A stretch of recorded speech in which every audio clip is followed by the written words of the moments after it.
Welcome back, everybody, to the 2014 European LCS. We still have one match to come and a great matchup that is. But first, we are joined by Alex Ish of Gambit.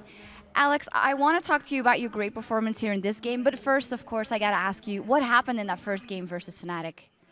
So, after our team came through ward, like 3-man, the invade, they didn't ward the behind, and Fnatic team came and like got the first kill, and I think our bottom lane that was top lost the summoners, so they were behind, and like the lane they were behind, and after that, that gank from Diamond didn't go well, and there was no possibility to help them after that, and like I was just like farming so I don't get behind Orianna.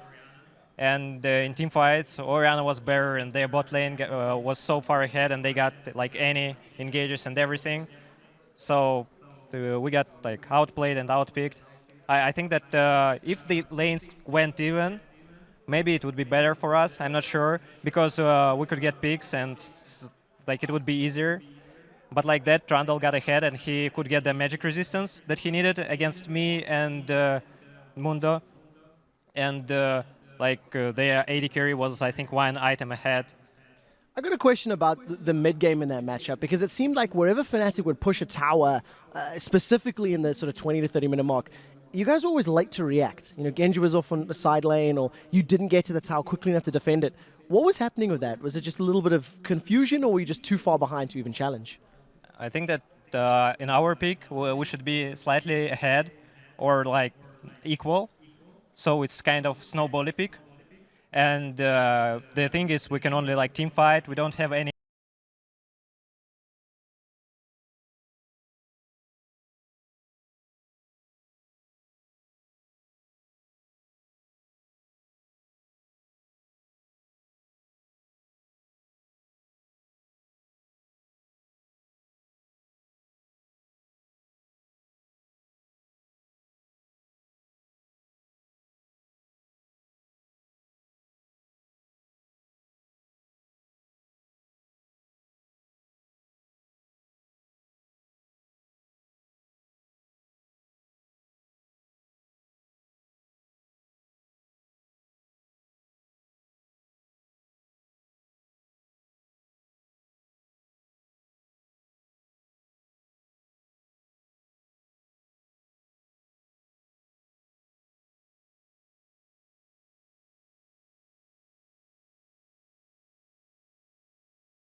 He gets on fire.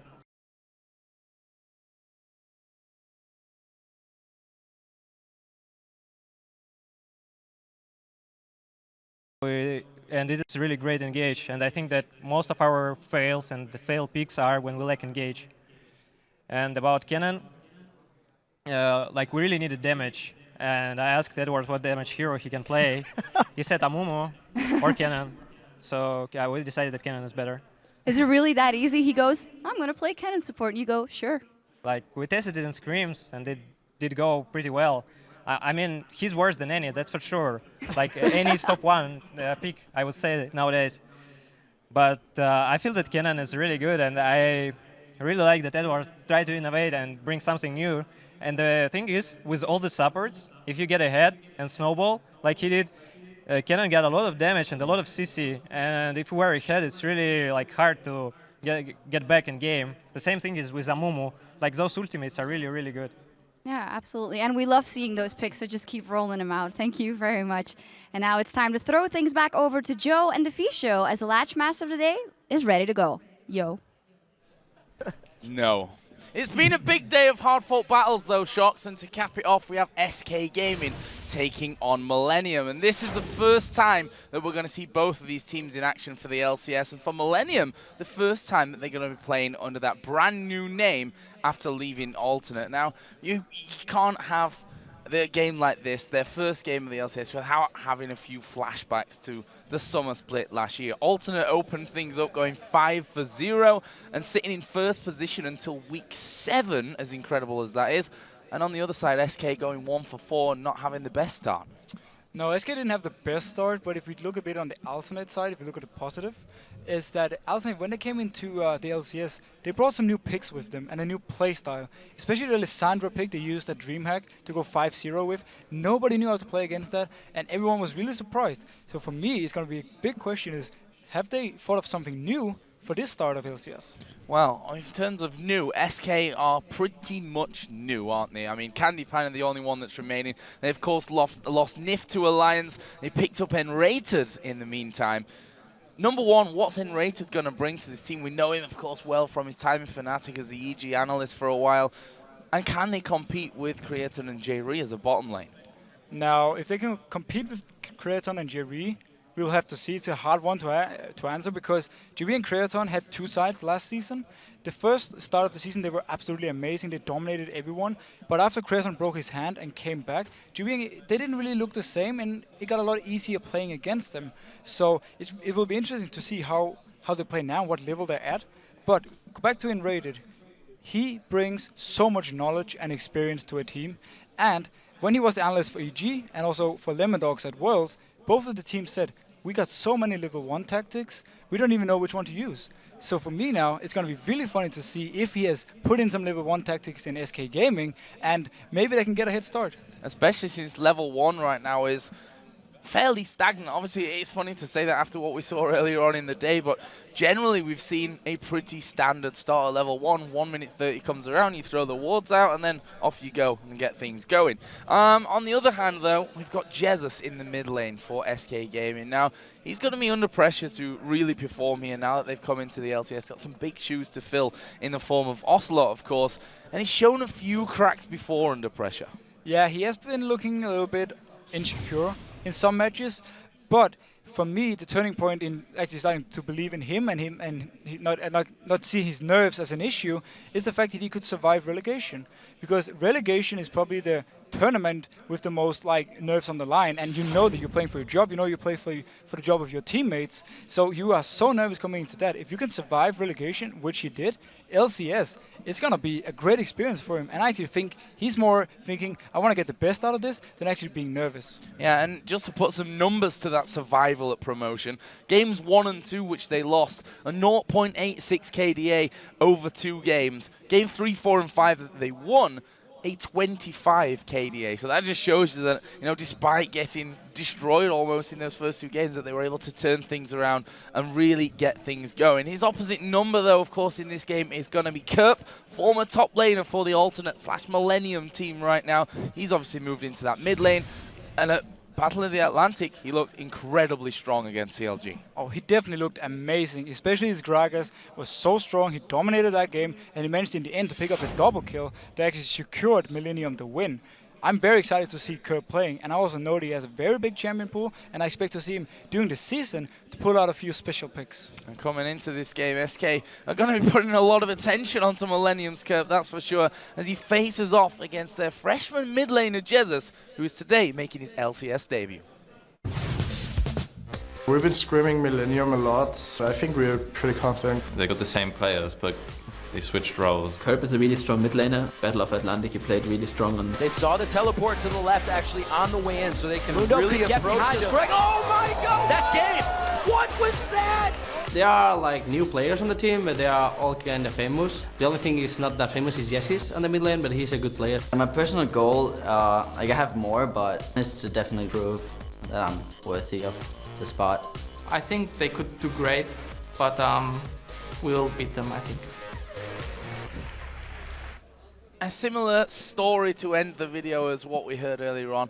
I think they're great, but I think we're going to win. It's a 50-50, but I think we've got the edge, which, you know, is the nice way and then the confident way coming straight after that one. Let's not waste any time here, guys. Let's get straight into the starting lineups for these two teams. On the blue side, starting off with SK Gaming. They are, of course, Freddy122 in the top lane, Svenskeren in the jungle, Jesus in the mid lane, Candy Panda the AD carry, and then Rated making his LCS comeback as support. And on the red side, it's Millennium with Kevin in the top lane. We have Aaron in the jungle, Kerb as the new mid laner, Kreaton is AD carry, and Jerry, of course, his support. So there's a lot to really think about here. SK coming in as an almost unknown quantity. Yes, we've seen them in action as at least 4 of these players when they qualified here in spectacular fashion to get into the LCS again.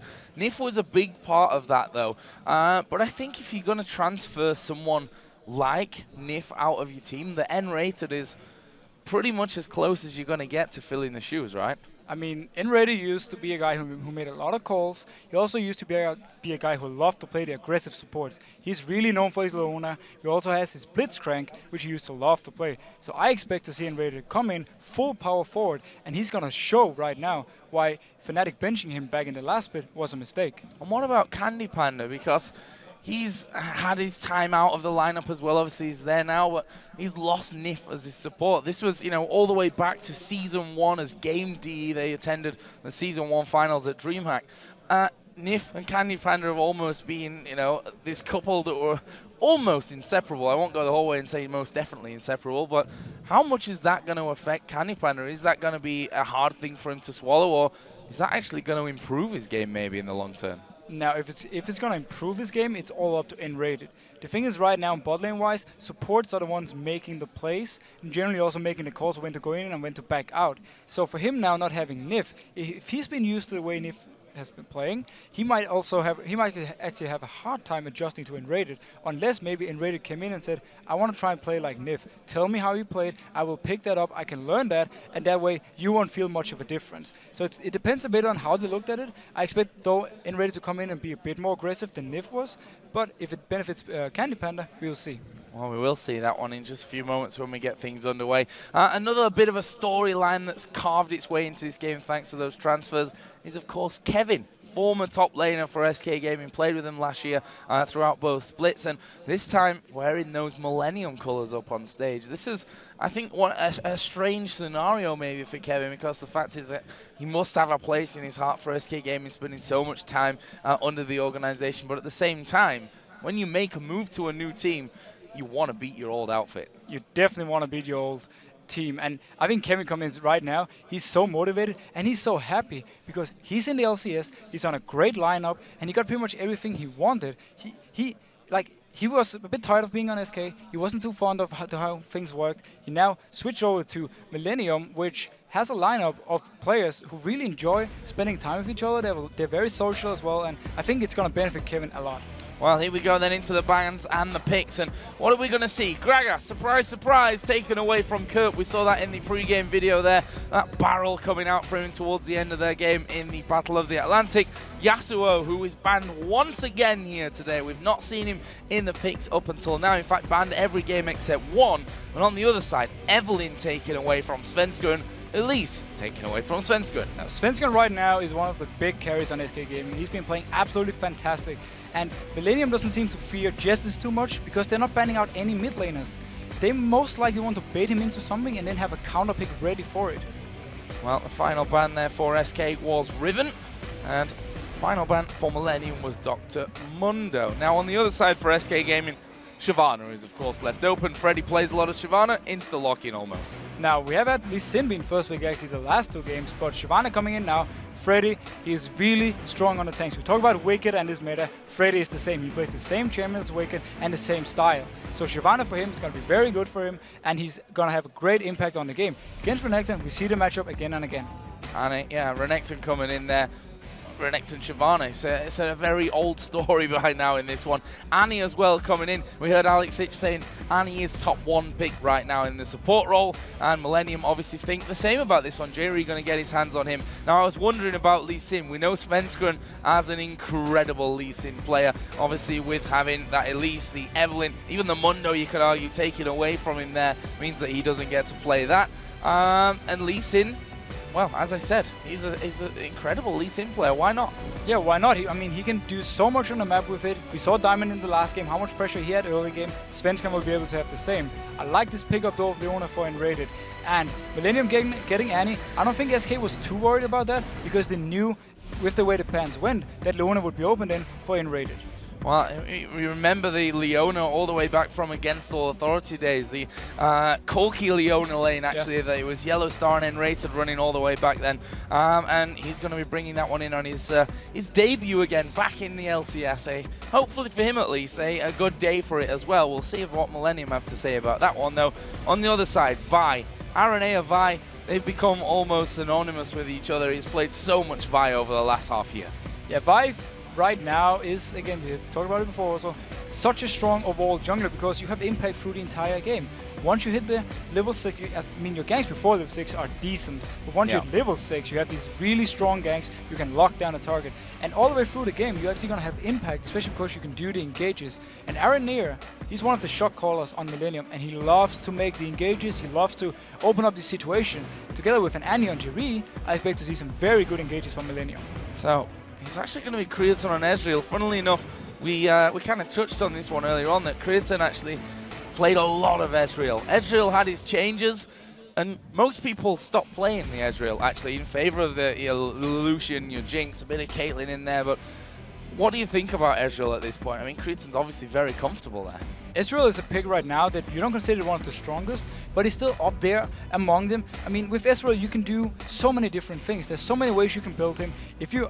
In lane, if you should fall behind, you will always be able to farm with the fact that you can just Q against the minions. So Ezreal right now, it's such an open pick, and you never know what he's gonna build. Even the old blue build, which Creaton used to love and carried a lot of games with in last season, is actually still viable if you get ahead early game.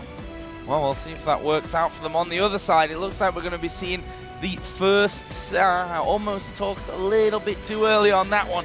Lucian for Candy Panda here. Was hovering over that Sivir for a while, which is obviously so incredibly popular if you look towards Korea, for example. See it like 98% of games, I think, is a statistic on that one. We've rarely really seen it hit in Europe, and not going to see it this time either. That's going to obviously be Lucian, and the Ziggs was the final pick up there for Jesus. Now, Ziggs is one of Jess's main champions. It's a champion he feels very comfortable on, and I know this is one thing that SK really wanted. Same goes for actually Enrated and Leona. They've gotten these, let's say, fairly new players on the team, and also new to this season of LCS who wants to prove themselves on some of their old main champions. I feel this is very strong for SK, and it's gonna get some of the nerves away from them. And with the Ziggs versus a LeBlanc though, he has to go for an earlier Fiends to survive the LeBlanc burst. I expect Curb though to really feel comfortable right now, and he wants to pick up some kills on Jessus. And it's funny because I never thought I'd be saying this about a person that plays with a trackball mouse, but Curb mechanically is absolutely top-notch. I don't even know how you can do it so fast with the trackball. Like, LeBlanc, you need to be really fast on the buttons. You have so many different combos you can do with your ultimate, and just seeing the guy doing it on a trackball, it's amazing. Well, let's see who the fans think are going to come out victorious in our final match of the day. The votes are in, and actually SK leading with a 53% over the 47% of Millennium. That's pretty much as close as we're going to get. Pretty much, but I'm a bit surprised though that people opt to go for SK over Millennium. Millennium was in last LCS. Yeah. They fell off in the end, but they started out so strong, and I expect Millennium to come out now and maybe keep up the power that they had from the start of last split. Well, that's something to aim for. They've obviously set their sights pretty high, to be honest, after what happened to them and what they achieved at the start of that summer split. And while I say the start, they were in first place all the way until week 7. A brilliant start that they had. We'll see about it this time, though, around as we get into game for SK Gaming versus Millennium. A brand new roster here for SK Gaming. The changes have come in for Millennium as well, with Kevin moving into that top lane and Kurt then being transferred to the middle. We'll see how they go here in their first matchup of the 2014 season. A lot of pings coming down. That looks like Millennium just wants to scout. They're pinging 5 different places, every entrance to their jungle, which is the standard places to scout. If you just keep it like that, at 130 you put down the ward, and that's it, you go back to your lanes. But I really expect SK to have something planned for this level 1. Well, maybe that plan is to not do anything, which would almost surprise us. We always knew that N-Rated loved to craft these ideas of where you go and at what time and where the wards go at level 1. But right now, with 5 wards on the other side for free coming down, that may have changed somewhat. We'll see about that one.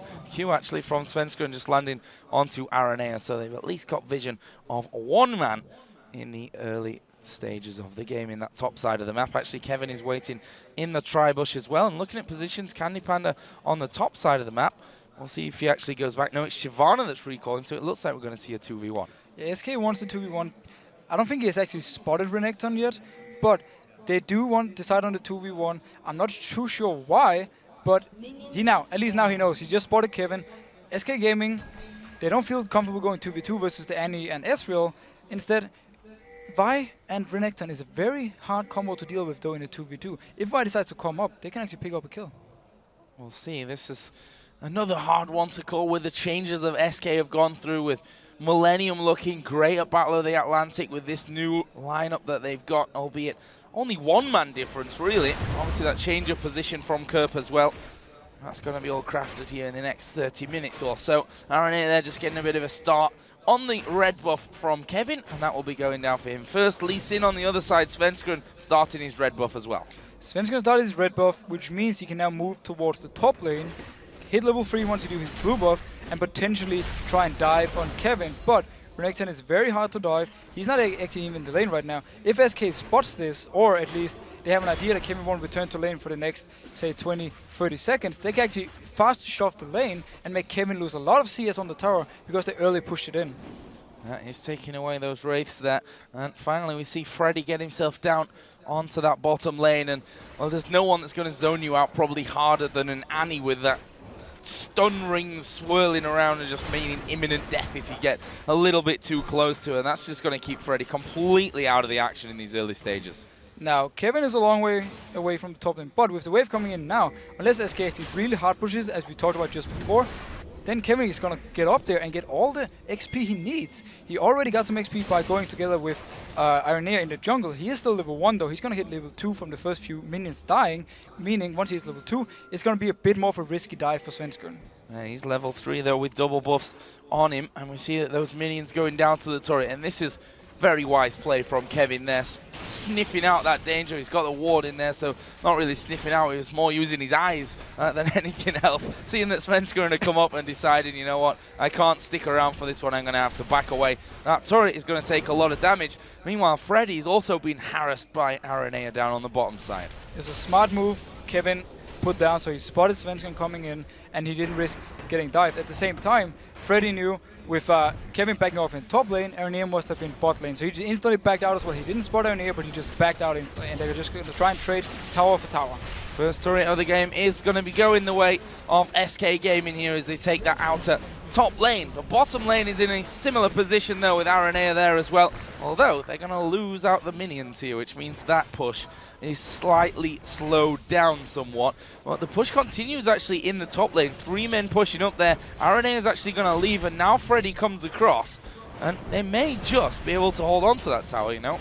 Yeah, and Kevin is still level 1 top lane, meaning him and Aranea can fight this. Kerp move up now and try to defend the tower. Might even try and go for a kill when Kevin hits level 2, which he did right there.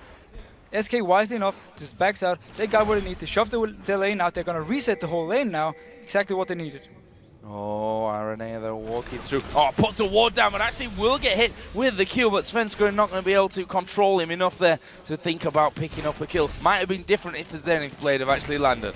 I think SK Gaming though should have recalled faster top and actually tried to return to the bot lane before the tower went down. Freddy so far has been able to hold the tower, and Jerry and Kreaton doesn't seem to be pushing it in, meaning actually SK is going to come back and they can defend this tower, and a huge win for SK early game. Yeah, I was going to say that not only has he held the tower, but the lane is at halfway point there, which means that Candy Panda and N-Rated, who are already at the steps of the base, should be back just in the nick of time to stop that turret actually going down, as all as Aranea spotted by Jesus, who just actually face-checked the brush to put the ward just through it, which could be a little bit funky if you're unlucky on that one.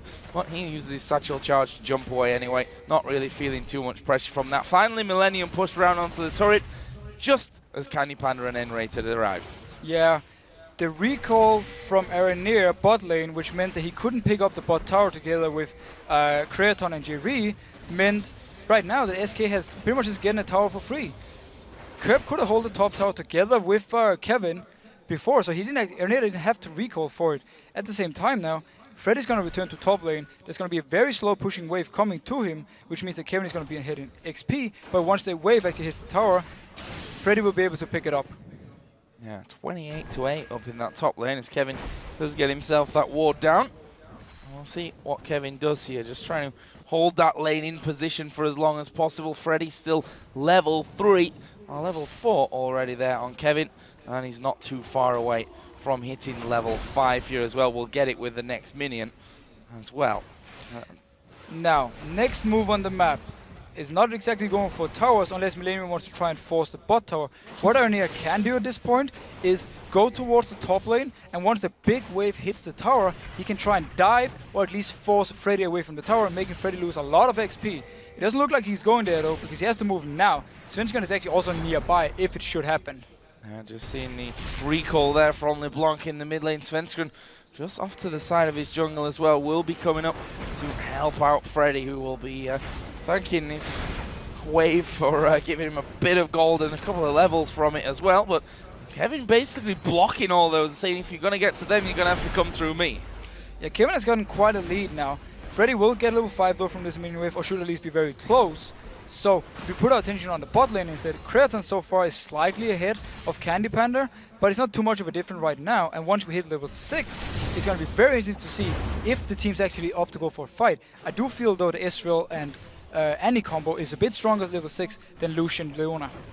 Oh, we're going to see very, very shortly on that one who's going to go in. Actually, it says any play Creaton. Oh, going to arcane shift at the exact right time for that one.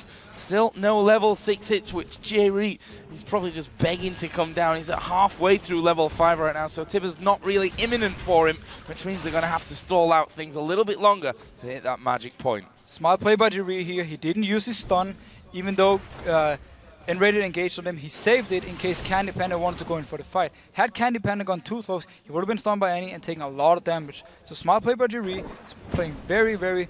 I'm just going to say, he's playing very good right now.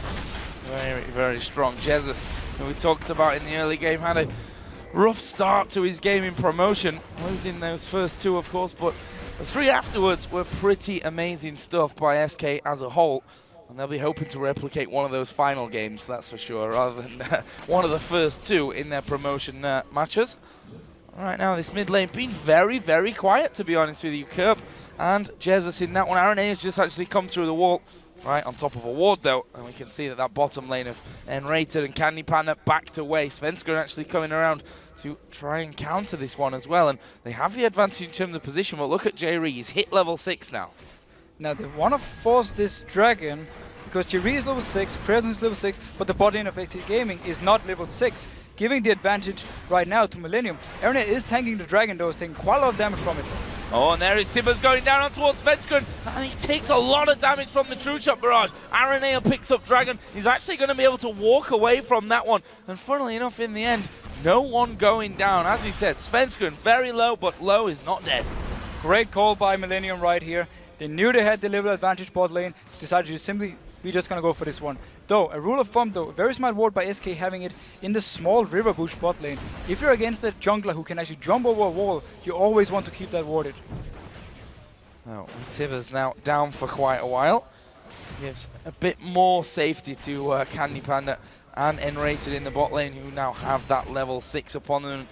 Who knows, could maybe go for something of their own right now. Kurt, we can see he's wandering up towards his top lane. Freddy almost at full health though. Be interested to see if they can burst him down at this point. I mean, that is a level 8 Kerp after all.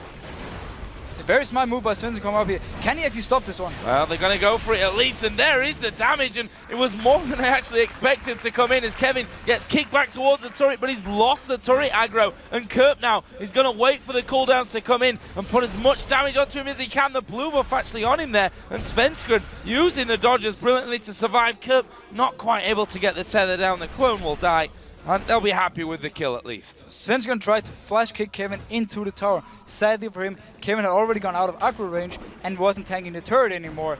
But very nice dive by Millennium. We talked a little bit about it before, when the wave would hit the tower, if they moved up there, they could actually try and dive Freddy and make him even go further behind. Right now, Kevin is looking very strong. Yeah, and speaking of strong, Jesus here. Zone power of Ziggs being shown perfectly there. Aranea can't get anywhere near the minions, and Jesus is able to wipe them out thanks to his bomb and that satchel charge as well. Meanwhile, SK coming back into the bottom lane. Candy Panda got 2 out of 3 parts of that Trinity Force. On the other side, bit of a mixed bag for Creaton. Yeah, Creaton obviously always engaged. Yeah, this is bad for Candy Panda. You're taking a lot of damage. Actually, will use his flash, and Rated looking too tanky really to be followed through with, and not quite the amount of damage I think that Millennium thought they had there to finish that one off, but that might change. Nope, Kerp decides to not come down to bottom. They forced both summoners on Candy Panda though, so it is a win for Millennium. They can even actually try to take down this turret, which they will. Great roam also by Kerp, showing himself a little bit, making SK even scared to stay. Free tower for Millennium right now bot lane, and they've got both summoners down. Oh, Jesus getting pushed onto here. Will the leash it will. The leash went down onto him there, but we already saw Kerp backing away from things, and they didn't take this tower, funnily enough. SK lost a lot of minions to it, but that tower's still alive. SK lost a lot of minions, but Millennium could definitely have picked up this tower. They had no reason to back, except Jerry actually went into ward very deep instead of taking down the tower. So they must have thought it, for them, they'd rather have more deep wards in the SK's jungle than actually taking down the tower at this point. Oh, where's the next bit of action going to come into this one? Aranea is on the top side, currently doing the golems. If you look at his farm, he's actually a decent chunk behind that of Svenskred. Neither of them have been massively involved into these lanes so far. They've certainly enjoyed their time of farming as well. Meanwhile, Kerp has moved to the bottom side. I think he's actually doing wraiths at this point, stealing them away from Jesus. Taking every little bit of farm he can get. There is the ultimate coming out of Enrated. The culling comes in, but Jerry actually went aggressive. True Shot Barrage going to be dodged away from Candy Panda, but he won't get away from that. Meanwhile, in the mid lane, we see a killer piece coming down as Aranea takes out Jesus, and the kill is returned. Great play once again by Jerry. He gets engaged on, no panic, and then as soon as Candy Panda gets close to him, he flash stuns him, and they go for the kill. We talk a little bit about it. The Annie and Ezreal combo, such a strong one after level 6. They have so much damage, and because they forced the summoners from Candy Panda earlier with the tippers, they could pick up the kill now. Oh, this top lane, we saw some low health bars and kills coming up there earlier on. And this turret, speaking of low health bars, Creaton's going to let the minions all fall. No, he's not. There we go. Finally dealt with. And Millennium pick up their first turret of the game. I have to feel it's been a few minutes too late for that one. And Svenskred now headed up towards that red buff, but actually goes flying past Aranea. Who's going to be the strongest of this one? Aranea going to get kicked back, but here is the look again at that mid fight. Great gang coming from, actually Kerp ganging. Aranea was in the lane. Kerp comes in from his side. Jesus manages to pick up the kill though. 6 has a lot of damage. A lot of damage. We saw that one bursting down to nothing from a full health bar. Does have that Athene's Unholy Grail in there now. DFG actually done for Kerp. That's going to help his assassination potential. Kerp is definitely going to look for plays right now. He's been roaming a lot so far. We saw him go top lane. We saw him go a little bit towards bot at least to show himself. So I expect Kerp to actually keep roaming, but also expect Jesus to then pick up the mid tower in response, and we'll see. If Kerp can manage to pick up some kills, he will be worth it for Millennium. If not, SK can actually win out on it. See, start to fall behind on the CS, but I think we can expect that against this Ziggs in the middle lane. Overall, the gold, he's ahead there. 800 is pretty much the difference between them. We've also got Dragon coming up while we talk about gold difference in just 30 seconds of this one. Now, Aranea uses sweeping lens. He spots out the ward that was actually there earlier as well when he tried to do the same move. This pretty much looks mirrored from what Millennium did earlier when they took the Dragon. Aranea can ward now inside SK's jungle and put Millennium in a very good position, vision-wise, before the Dragon fight. That pink ward that was down, spotted early enough by Aranea, and he just walks on in. and kills it off. Even going for Svenskeren, who misses that Q. Not really much damage exchange between them, but this is all about positioning here, as that Dragon is going to be coming in soon. They're actually going on towards Svenskeren, and that was the DFG used there by Kerb. Thought if you could get a bit more follow-up, I think. Either way, it's taken Svenskeren down to about 3/4 health, and that's important, having the jungler that low with that Dragon coming up, and that was close. Kerb just managing to get over the side there before things came through. Svenskeren going to get leashed in. Flash comes over. There is a true shot barrage. Dragon was actually taken here. Aranea once again, as were the first one, getting very, very low. And in the end, it's a 1-for-0. Svenskeren goes down. Dragon went to Millennium. Great play earlier also from Kerb here. He went in, poked Svenskeren down, so he couldn't really go in for the Dragon steal, and then as soon as he came too close, he just went on him again. SK going for the mid tower though. Can they actually pick it up and try and get some gold back? Oh, a lot of damage onto Enrated. Using everything, and if that DFG would have been off cooldown, funnily enough, that would have been a kill for Kerb. Well, that's all ifs and buts at this stage. 4-1 are the kills, that's what we can be sure of at this point, and a 3,000 gold lead for last year's strong starters, Millennium. And they're starting very strong again, and I especially like the vision they put up before Dragon even spawns to try and put out Kerb situations where he can jump on targets and burst them down and then jump back into the Dragon pit or on the safe side. So I like really the wards from Millennium right now. Is very timely made and it's very smart play. Well, we talked about Ezreal and the fact that if he gets ahead here, he can be doing a lot of work. Got that Trinity Force already in there. 2-0 in kills. He's a good 20 CS almost ahead of his opposite number, Candy Panda, in this one as well. That's a position that you want to be in. Yeah, very good position for Kraton. He managed to deny a lot of CS by actually not taking the tower. Thinking back about that, pretty smart move by Millennium. They didn't really necessarily want the tower. They knew they could pick it up whenever they wanted, but they just wanted to deny more and more CS from SK Gaming, and it worked. Oh, there's a bomb coming down, and honestly not doing too much damage. Millennium almost out of the circle as that one came in, and looks like it's going to be Jerry actually headed away. And look at Aranea, cheeky going in there, actually using his smite even. Actually, no, that's a light with Svenskaren's smite that came out just to make sure that he got that big Wraith. Aranea is feeling very comfortable. He keeps going in for the trades in the enemy jungle. He's not afraid at all. He knows he has backup. Jerry was there this time, and if there had been a fight, Jerry could, Kraton could actually have moved also from the mid lane. A bit of a slow period now. We're almost 18 minutes into this game. Of course, Millennium having the Dragon control at this point of the matchup, and a 2,500 gold lead from that. And look at this, they're setting up by that mid lane. This is where Jesus needs to be real careful, because if Aranea gets a sniff, he's going to ult in, and that means surely you're dead, Jesus. There is the ultimate coming down. Kerb going to dive in there. There's the damage coming through, and Kerb picks up the kill. Great move by Millennium. Aranea actually uses his sweeping lanes to make sure there's no ward in the bush. As soon as he sees there's no ward, he just goes full on Jesus. And even with Flash, he's still dead. Double jump from Kerb, and also Jerry was there in case it was needed. Really nice play. And that's what Millennium will be happy to do here, get some picks from them. Actually, they're going to kick Jerry back into the rest of the team. The culling coming out. Svenskeren body blocking. Actually, he's on his own team, so that doesn't make any sense. But coming over to shield him anyway. Jerry had used the shield of his own. Kurt was trying to get in there. And in the end, a lot thrown for not really a lot in return as Aranea comes in. There is the stun. Tibbers coming down, but it's Enrated that's really the one in trouble. Millennium might, though, have done enough to force him away from the turret. There is Kurt going in once again. Going very, very deep onto things. Meanwhile, Freddy now right at the front of them all, trying to do the damage to get him low enough to pick up a kill. That's not going to happen. But Kevin, he's not finished. Finally, Kriatson joining the fight. This is the world's longest fight here in mid lane. Finally, we get a bit of respite as they realize, okay, we're getting low now, should back away. This is was such a messy fight. Svenskeren did the engage, and Raiden wasn't in range to even to actually follow up on it. So Jerry could pretty much walk out, and then as soon as he felt a little bit danger, he just flashed. So no kill on Jerry from the engage, and then everyone just comes in from the side, trying to make something work. Nothing really goes on. We had the Tippers coming down though, but SK was too healthy and on the tower. So Kerb just trying to get rid of that pink one, and I thought he was going to reactivate and come back in there just for that one final hit. I think Henrietta had the same in his head, that's why he waited over there by that one. Meanwhile, Kevin now pushing this top lane out, but Freddy is back in position early enough. And you know, Freddy, he's struggled a little bit in this lane, died that one time, he's fallen pretty heavily behind in CS as well. Now, Freddy fell behind early due to the lane swap, and after that, once he had a wave coming to him, Curb went up, dived in, killed him, which meant that he just fell even further behind. Right now, he's doing his best to get back in the game.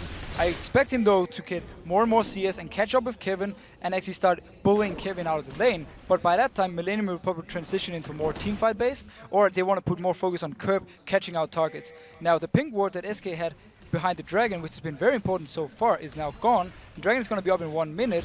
Millennium, both times, have actually warded that spot. It's going to be interesting to see, but Leona going in. Oh, going in on towards Krids, and they threw everything in, but it's not enough to actually pick up a kill, and then Rayton gets hit by the True Shot Barrage. He's going to be taken out by Creatine, and well, you have to give the credit there to Creatine, dodging pretty much everything. Now Candy Panda in trouble as we see Kirk going straight in onto him, doing a decent job here of kiting his Candy Panda, but with JRE following up. Creatine there as well, no way to get out of it. 2 kills, duo lane down. Enrated and Candy Panda think they have more damage than they actually have. Creatine was in no danger of dying. He had his jump, he used it instantly, and there was nothing more to do for this fight. Enrated would just die pretty much no matter what because JRE was there. SK right now is on the back foot. They're trying to make some desperate plays, and the one in bot lane didn't exactly help them. I wonder if Jez is going to try and have a go down on this bottom side of the map. The fact that Kerp is at less than half HP, we see Svenska and there moving through that minion line, but he knows that he's got to watch middle as well because Aranea had already pushed that one through, and right now Millennium squeezing on 2 fronts. SK might actually be in time for this Dragon, but if they want to fight it or not, or just try and steal it with Svenska and then jump out of the Dragon Pit again, we'll like to see. Half health for Dragon. Svenska still waiting, and well, he comes over to the ward. Just a little bit too late there. Aranea, confident as ever. He manages to smite that one down for a 3rd time in a row. Scoreline now in kills 7-1, and that gold lead creeping ever larger for Millennium. Now, the issue for Millennium can be pushing on this 6. He's very farmed right now, Jesus. He will be able to wave there a lot. You see Svenska going on Kevin. Not much going to come from it, though. No, I don't think so from that one. Kevin lost about a quarter health and backed away. But Aranea's gone low. Kerp is coming back into this mid lane. By the way, now has a Void Staff added in towards that DFG. Kerp right now has so much burst. No matter who he decides to burst, he's gonna go so low. Even Freddy, I think he wants to just instant burst down Freddy to destroy the front line of SK. That was the culling actually used to try and force Millennium back, but forced back there, not really. Jerry able, and that's the danger of this Annie. Just walks out of the base, swinging the teddy bear. Always scared you are of it dropping down on your head and causing you to be aced. Doesn't happen this time around, but they forced the pressure off of that inner turret. And now Jerry didn't have flash this time, but he wants to do the engages. Aranea wants to do the engaged. If they decide to go in at the same time and land a good Tibbers and a good Vi ultimate, Kerb has all the room he needs to instant burst down a target. Once the target is down, it's going to be pretty hard for SK to actually come back, especially because now we have an Ezreal, which is so hard to kill. We can just kite, deal damage and damage and damage, and we know Creason absolutely loves to do that in teamfights. He loves to kite it, and he loves to play Ezreal because he can do so many different plays on him. Well, we saw that, didn't we, in the bit of a fight down in the bottom lane where he just dodged everything that N-Rated threw at him. Then was able to turn that back, and they ended up picking up both players in the bottom lane. Now notice the fact that Creason actually built a Blade of the Rune King as his second item. Once again, this is for killing Shyvana and Leona to some extent. Millennium wants to just destroy the front line of SK whenever a fight starts. Nice top lane. Pretty stagnant by this point, you know. Shyvana and Renekton with some fire capes in there. Spirit Visage for one of them as well. Always going to become a little bit boring to watch in terms of they're just farming and having that tug of war of where the minion line stands. But this is where it might get interesting. Millennium start to push out there. Well, SK, they've actually already backed away. Over a ward, though, they need to be careful. Yeah, Millennium is in the lead, but they don't really opt to go for any fights. Instead, they have Chris on bot lane right now pushing. They knew they could defend the tower without him, and he's going to pick up a tower. And Freddy was a little bit asleep, I think, from that one. I'm not sure exactly what he was thinking, but he's trying to get away around the corner. Kurt picks that one up, and that's one less man to defend. Actually, the bottom tower did survive, and that's purely because those minions went. I'm pretty sure Freddy was already looking at what items to build. He Yeah. didn't actually see Ernier coming close to him or Jerry coming close, and ended up dying for it. Good use of 6 ultimate though. We talked about in Champ Select how you can clear the side lanes and you can stop pushes. Creatine could have picked up the tower though, but decided not to. Yeah, and the fact that he did pick up that cowl just as he died there, Freddy, tells me that he probably was having a bit of a nosy at the shop already as he headed on back. But that kind of thing can happen. Maybe showing that he's taken his eye off the ball somewhat. Concentration is what SK are going to need if they're to get back into this game. They're close to, well, I say close to, they are 5,000 gold behind. Yeah, it's just a matter of time right now, though, for Millennium to when they decide to fight. So far, they've been a bit scared to go in for the fights, or actually just very comfortable in their late game, so they don't mind extending the game. Creaton, obviously, once he finishes his last Whisper, is going to hit a very high power spike versus whoever comes close to him. Kerp as well, who now has another blasting wand added in onto that DFG and Void Staff from earlier. You don't want to be the target that Kerp sets his sights on. And I think pretty much Shyvana is the one that'll probably be able to survive there at this point. And I say probably because it's not just going to be Kerp. They're going to be following up with everything they've got. No, it's actually going to be very hard for Freddy to go in. Even for Svenskon to go in and try and make a play, if he gets locked down fast, he might instantly die. And right now, look at the items on JV though. He has his Talisman, which is the old Shurilia. He has mobility, boots. He has so much speed. If he decides to start a fight and someone is caught out of position from SK, he's going to land a stun on them. Yeah, doesn't really need the flash, does he? And it's pretty much just N-rated that can stop him from getting in there and getting everything on top of the team. One thing I guess they do have going for them in this scenario, though, is that wave clear once again of the Ziggs to stop them really getting close to having a hit on the turret. Ziggs right now is extending the game a lot. He can keep wave clear in the side lanes as long as he has his ultimate, and at the same time, whenever he's in the mid lane, he can just clear and clear and clear. SK do not really gain too much from it though, except for Crescent actually almost going down. Yeah, taking a lot of damage. Svenskon actually having a look there as he gets away from the minions, trying to get that Q back off to follow through, but that doesn't work out for him. And now Millennium, the ones that will be backing away from this one. That gold lead ever increasing as look at that. Freddy is supposed to be the tanky man in this team, and Kerp almost finishing him off. Yeah, your tank almost died from one combo from Kerp. That signals what's going to happen when the rest of the team is there and you try to jump in the face. Millennium is going to wait for the next dragon to spawn and then wait. Oh, X-engagement. Yeah, they're going in on towards Jesus. He has to flash away. Will they be able to lock him up? Good ultimate there coming out of N-rated, but Kevin has already worked his way through. Jesus going low. There is Tibbers to finish off the fight, and that is Ziggs out of things right now. And with that dragon coming up in 8 seconds time, that's surely a pickup for Millennium. We talked about this before. Once you get caught out of position by Vi, there's not much you can do. The ultimate will follow you even if you decide to flash instantly. Great pickup by Millennium. I was actually expecting to wait for the dragon, but Aranea spotted 6, 2-0 extended, and went for the kill. 20 seconds until he's back up here as well, which means no ultimate to clear out waves and stop any pushes on towards it. Sorry, Svenskon going to get burst down. Aranea finishes that one off. Freddy's actually in the middle, and he's managed to pick up the kill on towards Jerry. But meantime, Creaton is hammering away on the turret and will finish that one off. That's 2 turrets plus the kills coming down for Millennium. They're going to be able to back away, but will they feel safe enough to stay for Dragon?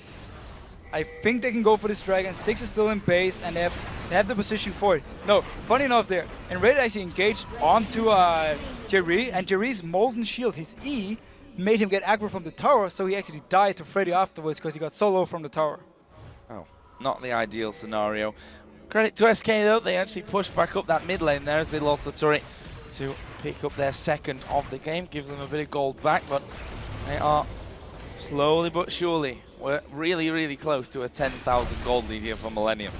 Yeah. Oh, Kerp going in. Oh, Candy Panda, is he going to get away? The flash, just getting him out of range there of Kerp. But I don't think Kerp's given up just yet. Those cooldowns going to be coming up pretty quickly yet. Candy Panda going off to the side. Kerp decides not to chase in too deep to that vision, into the jungle without much vision. Now the game keeps going longer and longer because of the wave clear GSS has on 6. SK is not actually getting any closer though to Millennium and Gold, which is a bit of an issue. Millennium right now is just playing very careful, taking everything they can, slowly taking down the towers, not diving or anything. They don't want to take any chances, and it's smart, but in the end, I feel like they can try and make a bit more plays. Oh, and Rated, he's going to get tethered up from this one. Will they throw Tibbers in there? Nope, the stun coming through though in the end, and not used there, Jerry. I think wise to lock down the support. It was, yeah, a kill's a kill, but not really the ideal target that you want to be throwing something like Tibbers at. Now, Luna is very tanky at this point, and obviously you want to try and hit more than just one person with your Tibbers. Generally, again, the Vi LeBlanc combo that Millennium has means they can go for the kills on SK when they are overextended.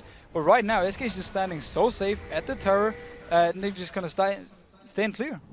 Well, top lane is actually pushing through here, and that inner turret is still alive, and Kevin has obviously marked that one up here to be taken down. Actually, they're sieging a little bit at the front here as Aranea are going to go in. Svenska and actually going very low from the start. He's actually finished off there. There is Candy Panda at the back, and actually they've managed to shut down Kerp, but can they get any more from it? And Rayton is actually going to fall. There is Kevin. Look at him. Full HP still here for Kevin. They get themselves another one. And are they going to go to try and finish off Freddy as well? They do. They flashes away, but Kevin is able to get in there to finish. And now the AD carry's going at it. Barrier comes out from Candy Panda. The Q from Creedson just shaving by. Either way, it's a 4 for 2. And that turret, I'm not sure it's going to last. It's not going to last for too long, though. Candy Panda will come back and try and defend it. He should be at least hold the inhib turret. Curb this fight, instant bursted down Svenskan, but right after he actually died to Candy Panda, so it was a good trade for SK there. And Ready decided to go back in the fight, though he was very low and he didn't really have anyone to follow him, so he pretty much just went into his own death. Oh, you can see that one here again, and Svenskan caught out before anything could happen. Notice the damage though from the back on Svenskan. Here comes the engage though for Reddit. Nobody really follows him except for Freddy, but it's kind of half-assed attempt. And instead Kevin coming in the back line, goes on Jesse, he's full HP, he can tank the turret, and they can simply dive this from here on. Great play by Millennium, and Kevin coming in, and he's been really strong this game. Yeah, and pretty much meat shielding the entire culling as well, which, you know, to tank your Renekton like that doesn't do all that much, and that Q may just have been enough to finish off on that one. But that means, of course, another turret for Millennium. 14 to 4 in kills, and there's that 10,000 gold lead. And now Millennium can just go 5 people down if they choose to and get the inhib down mid. But they might again try and focus on trying to catch out a person from SK, maybe try and set up a Baron, and then wait for someone to SK to walk a little bit too close. Vi goes in, and Kerp follows with his insane burst at this point. Well, he's just headed back to pick up his blue buff. That cooldown reduction, something that is only going to play in his favor. He's got that, almost got that Rabadon's death cap now added in. Obviously had that blasting one a little bit earlier on when I touched on that. Now has the needlessly large rod in as well. On the other side for Jesus on 6, Rabadon's death cap, Athene's Unholy Grail, Void Staff for him as well. If we look towards the tanks, we can see that Kevin on Renekton, Spirit Visage, got the Randuin's Omen now with that Sunfire Cape, and now he's moving a bit more damage item with that Brutalizer. Yeah, decided to go for the Brutalizer. I like this more than the normal mortars we saw earlier today from Wicked. It gives him a slight damage boost. It means that he can actually try and put a bit more pressure on Candy Panda and Jessus, but necessarily killing them alone is not really going to happen for him. Well, he's got more armor than we care to believe at this point. However, Jez is still able to do a decent amount of damage, as we are going to see the Colleen come through this one. There's a bomb. J-Ree going very, very low. Actually, Millennium going low in this one, but have they got the damage to go through it? They've done a lot, and they've managed to kill 2 men before they finally lose Renekton. Kevin tanking so much damage from that one. Candy Panda is going to try and chase through. Will he have enough to finish off Kerp? Yes, he will. Double kill Candy Panda. It's a 2 for 2 in the end. Beautiful play by SK. They managed to win these team fights. Creaton is probably not going to go in for this one. Can Svenskan guess? No, he won't. SK Gaming right now is actually starting to do a very small comeback. It was 2 for 2, but Candy Panda was chasing them. Everyone from Millennium had to run back. And overall, very nice team fight by SK Gaming. Well, they're actually moving up towards that inner turret right now in the mid lane. However, Svenskun's pretty low. Here comes Creaton, and it's enough to force them back. And there is a true shot barrage, picking up Creaton a kill. He's now dominating, 7-0-3. This is the Creaton that brought them to that very strong start at the start of the last split. This is exactly the Creaton we wanted to see again. Amazing performance from him so far. He got his S-Rail, he loves to play it, and just look at him. Everyone else recalled for base, he stays. He's waiting for SK to do one small mistake. Svenskan tanks a few tower hits when they're trying to take down the turret, and instantly Creaton is there, picks up a kill. What a Millennium planning here. They've stacked 2 men up towards Baron. It's J-Ree that's actually trying to deal with wards at this point.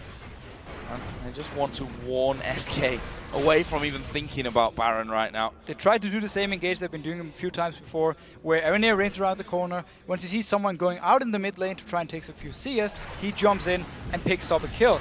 This is what the Millennium needs though, because for them right now, either they have to go for the inhib, or they have to try and force a Baron and force a pick. Another dragon there for Millennium, their 5th of the game. 12,000 gold now they lead by 5-2 in turrets, 17-6 in kills.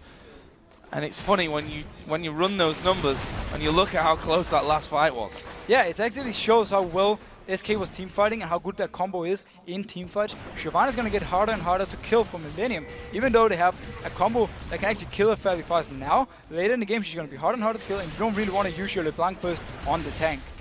Oh, we can see it. Millennium are trying to squeeze themselves in there once again. And the poke, Jesus is becoming a real problem for that. Inhibitor, of course, is a very juicy target as we see the Culling coming in from the side and catching pretty much on towards Aranea. There is Freddy going right down the middle. Actually, Aranea getting caught out from this one as True Shot Barrage does come across. The ultimate coming out of Ziggs wasn't all that effective, but they're not done with this one. Svenskeren goes in. Assault and Battery goes down onto him. It's Creatine that picks up that one. He is now godlike, and a lot of the SK members here very low. Will Creatine be able to finish this one off? Candy Panda low. There is the dive in from Kerp. He finally does get finished off. It's Jesus that gets that kill. Well, they've surely done enough here to finish off this inhib. There's another bomb from Jesus. Won't be enough to get them away from it. And finally that inhib goes down. Now SK starts off by both Freddy missing his ultimate and then Enrated afterwards with missing his ultimate, actually not hitting a single person with it. Yet the fight is only 2-for-1 in favor of Millennium. Svenskeren right here. SK actually had a pretty good start to the fight. Everyone was still alive. Millennium started backing off. Svenskeren decided to try and go in, and he went in too deep and simply got bursted down by the combo we talked about with both Creatine and Kerp using everything on him. Anyways, another look at that fight, and look at Freddy's position. Notice Freddy coming in here. Boom. Doesn't need anything. The only ultimate doesn't need anything. Now, going in now is Millennium. Aaron actually doesn't even use his ultimate. He saves it. He waits for someone from SK to overextend. Svenskeren thinks he can go in. Boom. Overextends. Aaron still has his ultimate. Locks down Svenskeren. Picks up the kill. And now the front line is down. And Millennium can start chasing in for more kills. Which they did manage to do there. And watch Kerp here from the back, as he's the one that managed to finish things off. And, well, masses of damage across the entire pack. And actually it was an auto attack that killed him there. And we saw him following the whole way back. A little bit unlucky to die to those, but I think a thankful kill coming out in the end for SK Gaming. Right now, though, it's Millennium that have got positioning here on that Baron. When I say positioning, it's pretty much complete control. There's actually a ward from SK though in the back of the Baron pit that Millennium doesn't seem to have cleared. So right now, SK don't really fear Millennium starting the Baron, but I actually don't think Millennium even wants to go for the Baron. They want to try and siege down the turret, and once again, they want to have a fight. They want SK to make overextend a little bit and then burst down a target. Well, I think Kerp's position might be a little bit obvious here if he waits off to the side. It's definitely obvious when you stood on top of a ward, that's for sure. And he'll know that now as he gets blasted by Candy Panda. We did see True Shot Barrage thrown down to the bottom lane. That's obviously for Creatine to try and get that wave pushing back in and cause a little bit of pressure on that bottom lane to release some here maybe on the top lane. It's always going to be hard when Ziggs is there, stood behind the tower. Got a full build pretty much at this point. Those waves don't last long. No, Millennium won't really be able to hit the tower here unless they're going for the dive. Because Ziggs will just wave clear, wave clear, wave clear, and even Lucian actually provides some pretty good wave clear himself with his piercing light.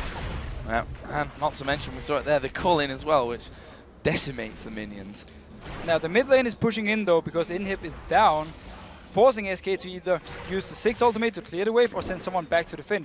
But the distance from mid lane over to top now is not too far, which means that SK can do that and still get back in case there is a fight.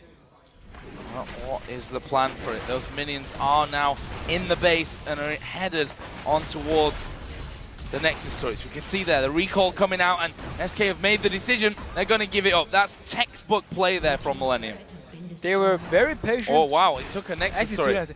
Big misplay from SK here. They let a tower go, and also they pretty much sacrificed their own tower. They could have kept some people there, trying to at least slow down the wave a little bit. But this also signals from Millennium now, even though there's ward in the back, so SK knows that they're doing it. But this signals Baron time for them. Oh, Svenskeren, you're dead.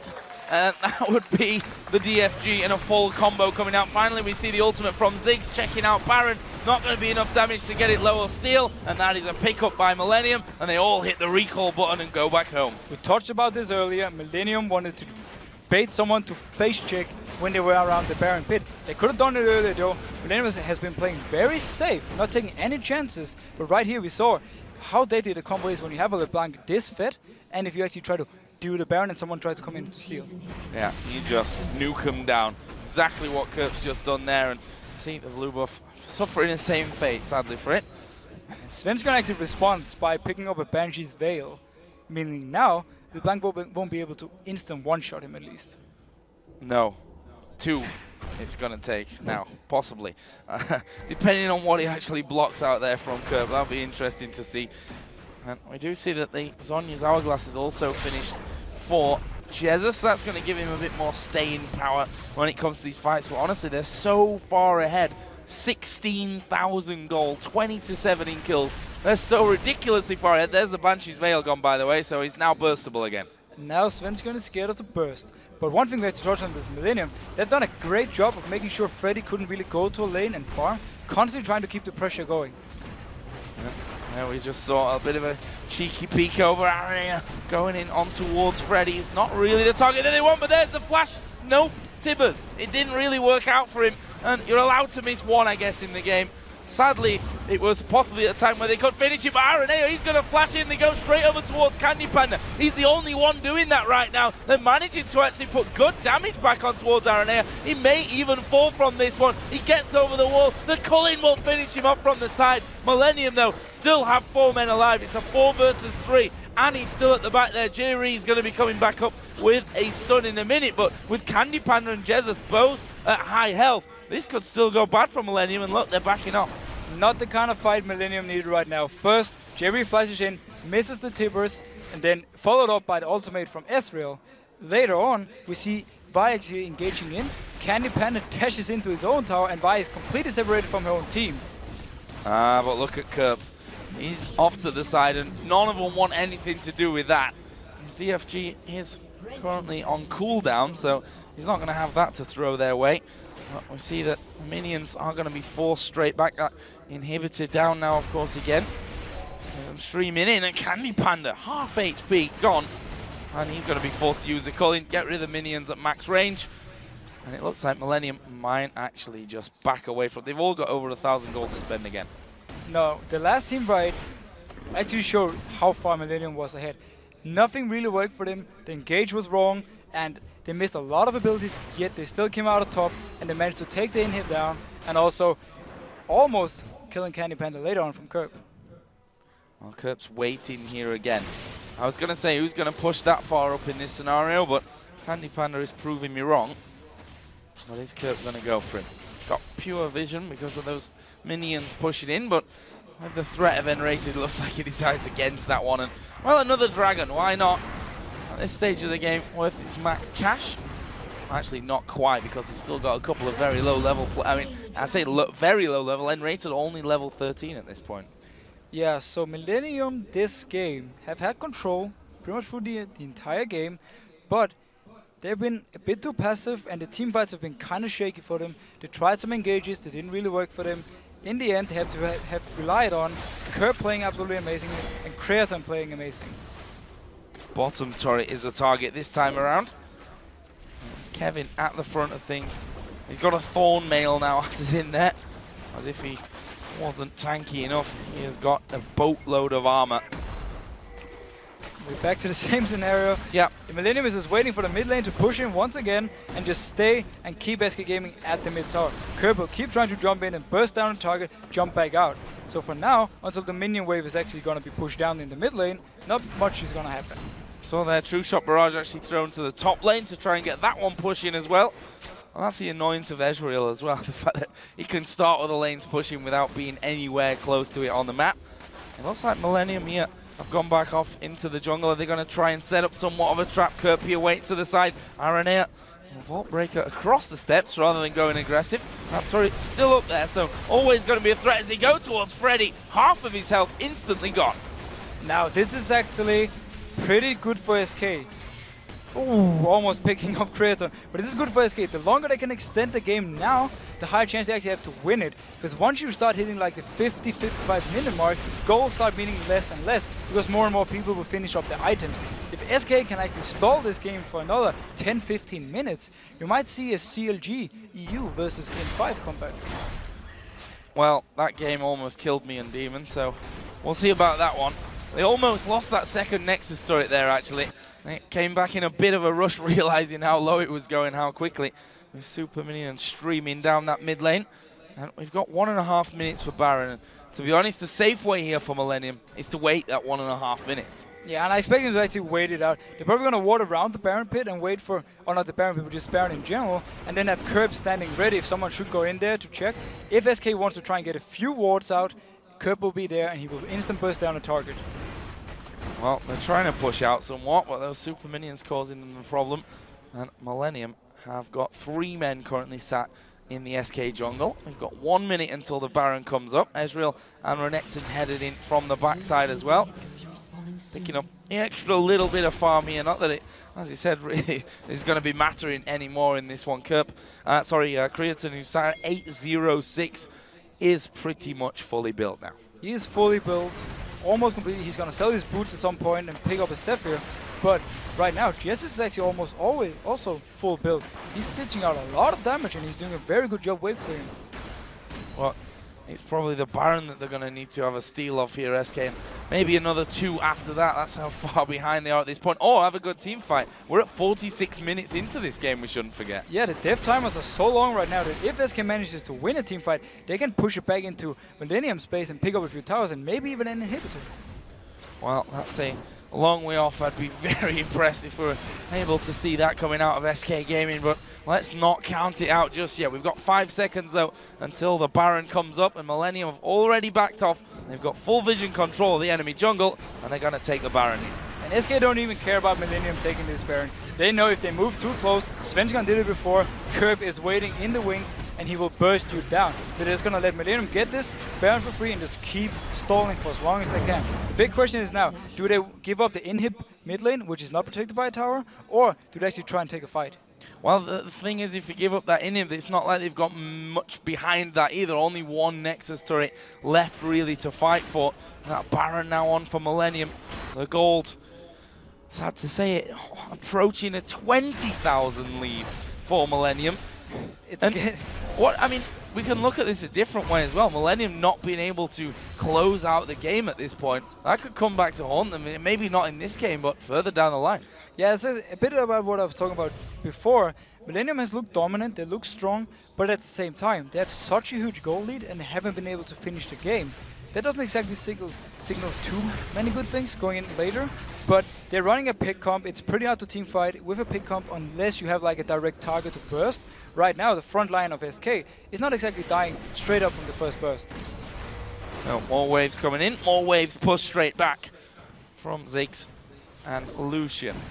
His bottom lane is maybe the natural target here. As you said, though, that inhibitor had respawned a little bit earlier on. I feel like we have seen this scenario before. About 300 times. Millennium is waiting outside, they're waiting for the right opportunity to go in. They don't really want to go in and poke too much on inhib itself because they're afraid to engage, and then Curb jumping in, nothing happening, just checking. Just checking. See how much damage he can do to Enrated at this point. And there we see him going on to Candy Panda. A little bit more damage coming out this time around. Millennium going to try and squeeze their way in for the inhibitor. Culling coming out there. Kevin trying to bully them at the front and let the damage coming onto the inhib. And they've done it. They've managed that job. I'm guessing that the bottom lane's now going to be the next target from this one. The wave is actually pushed quite far up the lane, so they're going to have to go jogging all the way back up there or wait for their own wave to start pushing through. Now, the bot lane tower is still on full HP, but what they need is for Curb to do the exact same thing he just did now. He needs to find a squishy target, burst them down so the guy has to go back to base to heal, and then they can go in and push on the tower.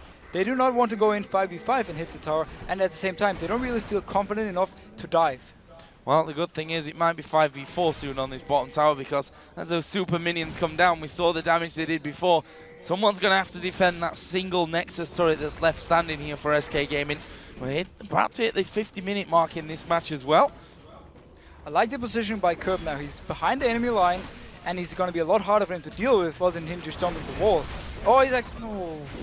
I really wanted to go in and start a fight. Well, he forces Candy Panda away from it, and that's what he's aiming for. The turret going very low, and actually, no, not quite finished off. They hold it for now, but think it's one auto This is attack what here Millennium from needs. They Chris. can There dive we this. go. So that's good. He's going to surely go down. No, safe goes off on towards Jesus. Can they finish off? True shot barrage comes through. That's not enough damage, but look at Millennium. They've lost Annie already, but that's surely not going to be enough from them. Freddy picked off there at the back. They're healing from the base as they get another one. Kurp here gets his clone popped, and SK have actually got 2 for 1 at this point. They've held them off, for now at least. SK actually won the fight 2 for 1, mainly due to the fact they could heal in base. They kept the inhibitor alive for now. Will Millennium be able to pick it up? Yes, they took it down. Inhibitor goes down. You see Kurp goes back. Actually, Kevin taking a lot of damage here on that front line. Svenskeren going into him, and here comes Kurp once again. That'll be a double for him. They may try and finish off right now. Svenskeren does get tethered up, but he's already on the fountain. Still alive from this one. The Nexus turret, though, is at less than half, and look at that. Shredded down pretty much instantly. Svenskeren comes back out again, and we see Millennium focusing on the Nexus. Kevin going low. Kurp is very, very low as well, but they finish off there. The ace coming in, and that will be Creatine's 10th kill of the game, and Millennium's first win of the season. And we have to agree, even though it's a long game, and SK Gaming has a good team fight, they were never actually close at directly winning the team fights. The carries from Millennium, they kept themselves alive, they were kiting, and they were just waiting for the moment for SK once again to overstep and then instantly kill them. A very controlled game, I think, from Millennium. And too controlled. Too controlled. You know, you can't do that every single time.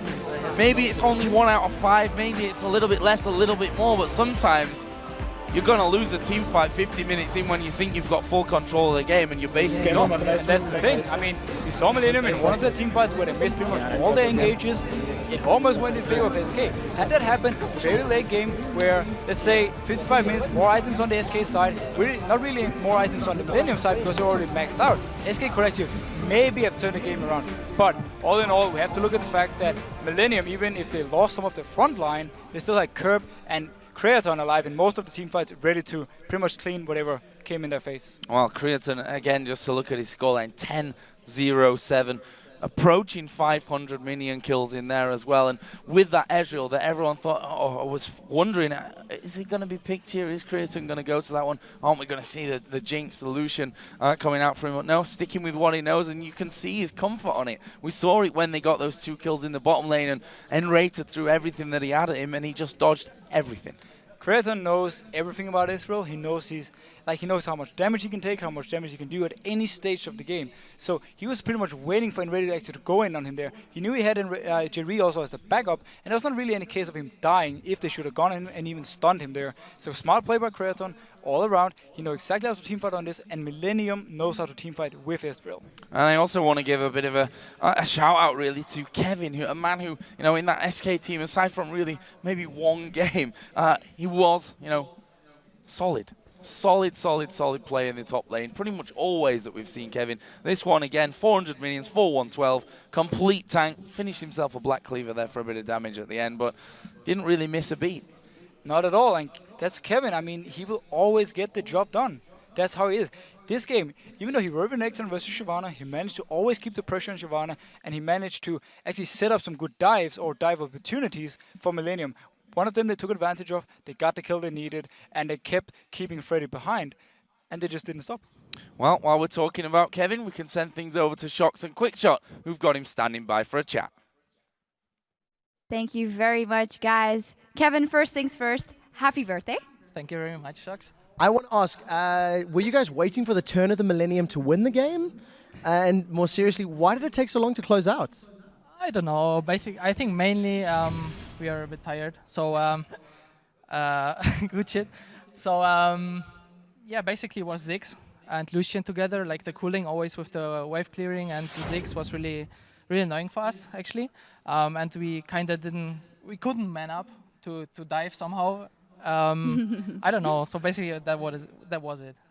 Luckily, we had a super interesting top lane matchup, one we've never seen before, actually. Shyvana versus Renekton. I'm kidding, of course, but talk me through it, because Shyvana is supposed to scale better. Was that also what, in the end, kind of held you guys back? So actually, I think we were pretty lucky in this matchup, because they actually lane swapped, and we did a better trade. So I was kind of level 5, and he was level 2 or 3. And I could just keep going with that. And so it was pretty good for me. I was pretty happy with that, even though it's a really boring matchup. But it has to be done. But yeah. It's a dirty job. Someone's got to do it. Yeah, it's always the top lane. I've got a question for you guys now. You've just recently joined Millennium, the old alternate squad. Kerp's now moved down to the mid lane. You had a very strong early game. Complete control of Dragon. I think the first 4 were completely uncontested. The mid game went well, but you really struggled to close it out. So how, as a team, do you go back tonight and get ready for the rest of Super Week games, knowing that it was a bit difficult to actually get through? I think we are pretty confident that the next games will be way better, that we can close it out earlier with such advantages. So I think we won't think too much about this. We are still confident and we trust in ourselves and the team and the synergy, and I think we will keep doing good. Yeah, you can celebrate the win and your birthday tonight, of course. Thank you very much, fellas. And now we're going to send it back over to Joe and the Fish Show to wrap things up. Thanks a lot, Shox. And we are going to be looking at where every team stands at the end of the opening day. And I'll tell you what, it's been a pretty fantastic one that we've had as well. And after that full day of 6 games in the Super Week, Fnatic currently stands as king of the hill in first place with 2 wins and 0 losses. There's a tie for second with both Millennium and Roccat coming away with 1 victory each. Then it's another tie. Feels like last year, this, doesn't it? Another tie for third place with the Copenhagen Wolves and Gambit, both coming away with 1 win and 1 loss. And it looks like yet another tie in 4th place. We have both SK Gaming and Super Hot Crew finishing with 1 loss after 1 game. And unfortunately, bringing up the rear in 5th place with no wins after 2 games, we have Alliance.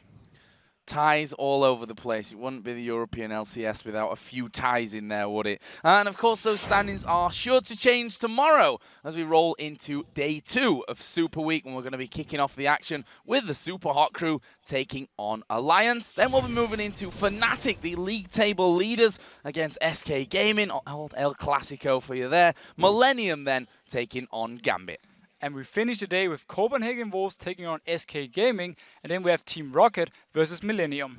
Yeah, we're all going to be kicking off the action here at Wednesday, or on Wednesday, which if you're in Europe, that's still today, but at 7 p.m. Central European Time and 10 a.m. Pacific. And immediately after those games, the adrenaline continues as the EU Challenger Series begins. You can head over to lolesports.com and click on Leagues and Tournaments, where you can get all that information about the series, including this week's playing games, the brackets, and a lot more. And speaking of the EU Challenger Series playing, let's take a look back at some of the action from today's games. Now, Pulse Esports managing to take down Revolt Gentlemen Esports Club. Very long name, I love it though. Eyes on You managed to take out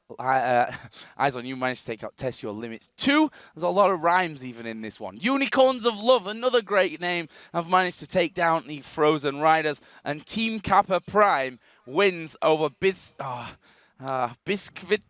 Sakowska. Sorry guys, my tongue doesn't do those kind of names. And Gamers 2 have defeated Spinner Gaming.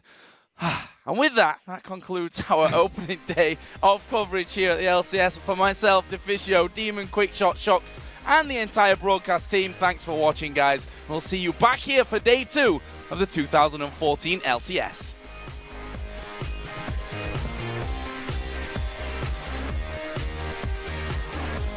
Can be one letter.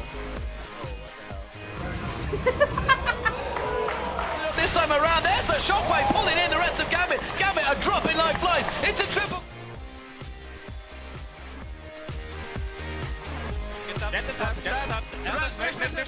Nice! Nice! That's what they get! Want to mess with them while they are! Looks like Malphite's coming down. Grand Skyfall in the mid lane! Going on towards Mr. Rala's unstoppable force finds him! He's already used that barrier and it's just not enough because the damage is pounding down!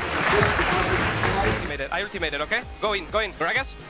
Good job, good job! Nice, back go,